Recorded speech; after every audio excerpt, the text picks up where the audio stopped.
Hello दोस्तों, आप सभी का हमारे यूट्यूब चैनल लक्ष्य प्राप्ति एजुकेशन पॉइंट में बहुत बहुत स्वागत है। उम्मीद है आप सभी अच्छे होंगे, स्वस्थ होंगे।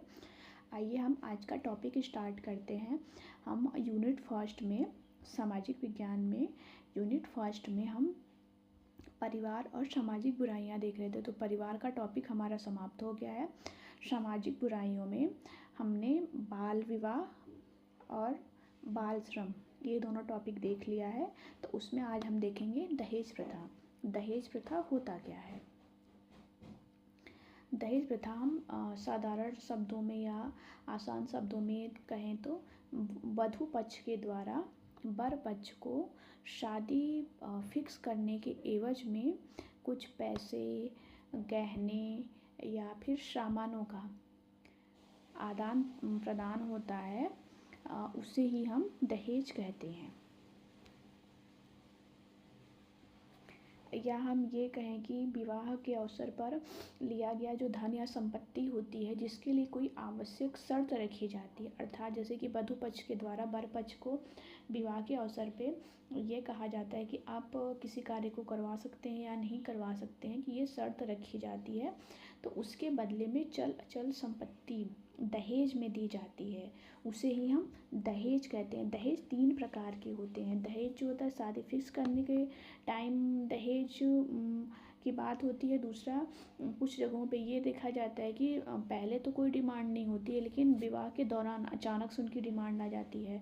और बहुत से केसों में ये देखा गया है कि न शादी फिक्स करने के समय में, न शादी के दौरान, बल्कि विवाह के पश्चात उनकी दहेज की डिमांड आ जाती है।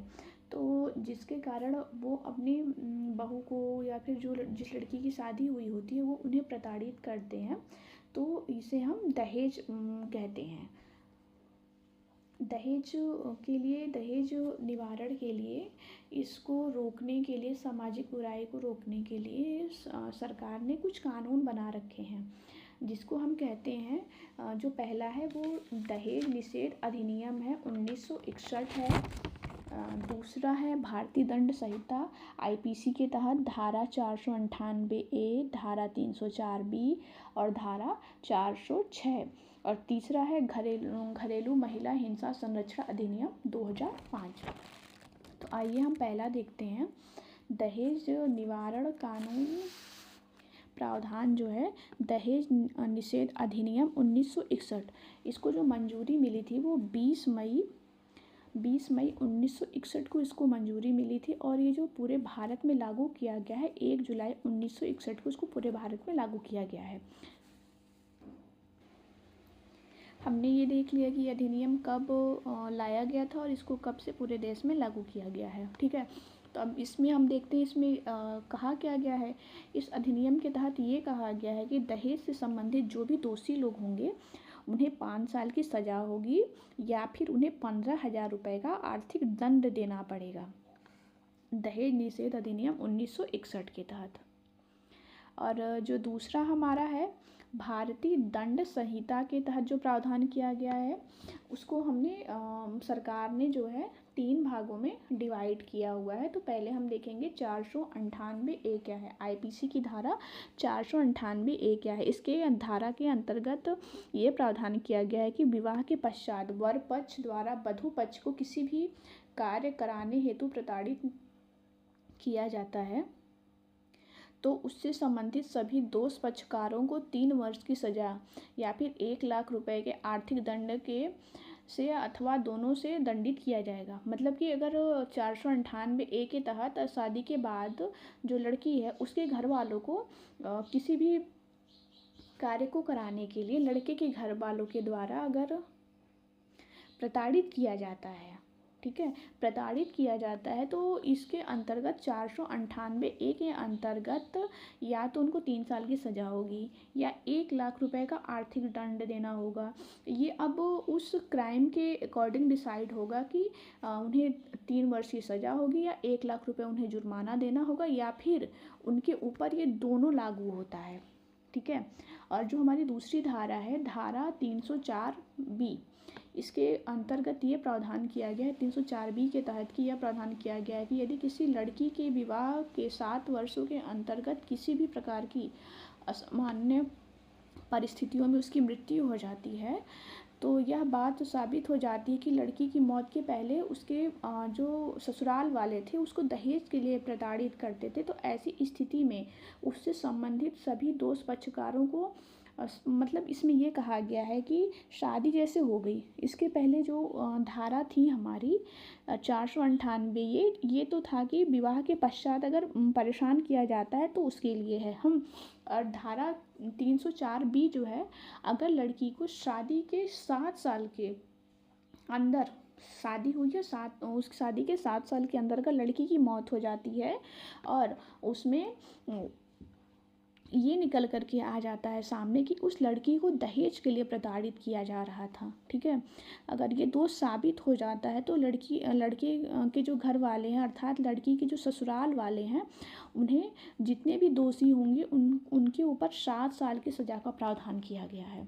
तो हमने धारा 498A देख लिया। अगर उसमें मतलब पैसे मांगे जाते हैं या किसी भी काम को कराने के लिए किया जाता है तो उसके लिए सज़ा का प्रावधान 3 साल और 1 लाख रुपए का जुर्माना है। अगर लड़की 7 साल के अंदर में शादी के बाद 7 साल के अंदर में अगर मर जाती है तो उसमें जितने भी लोगों के ऊपर इल्ज़ाम लगाया गया दोष सिद्ध होता है तो सभी को 7 साल की सज़ा होगी।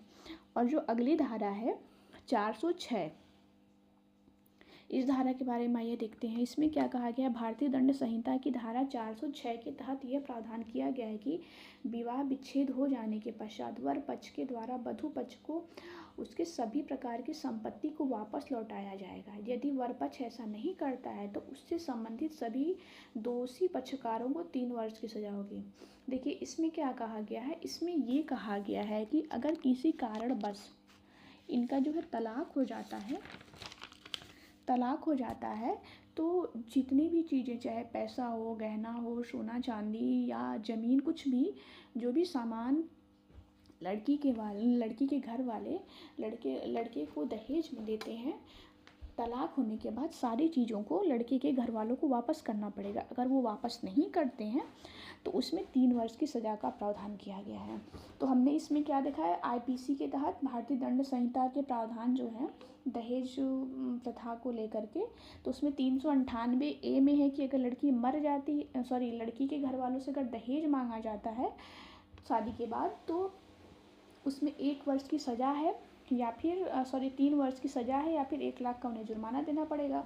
और 304 के तहत ये कहा गया है कि अगर 7 सालों के अंदर में अगर लड़की मर जाती है 7 सालों के अंदर में अगर लड़की मर जाती है तो जितने भी दोषी साबित होंगे ये पता चलता है कि उसको दहेज के लिए प्रताड़ित किया जा रहा था, जितने भी दोषी हैं तो उनके ऊपर कार्रवाई होगी और उन्हें 7 साल की सज़ा मिलेगी। और जो धारा 406 है इसमें ये कहा गया है कि अगर किसी कारणवश शादी ही टूट जाती है तो जितना दहेज लड़की के माँ बाप ने लड़के के घर वालों को दिया है, लड़के के घर वालों को सारा उन्हें वापस करना पड़ेगा। अगर ऐसा नहीं करते तो 3 साल की सज़ा होगी। और जो तीसरा हमारा कानून है दहेज प्रथा को लेकर के, तो उसमें तीसरा कानून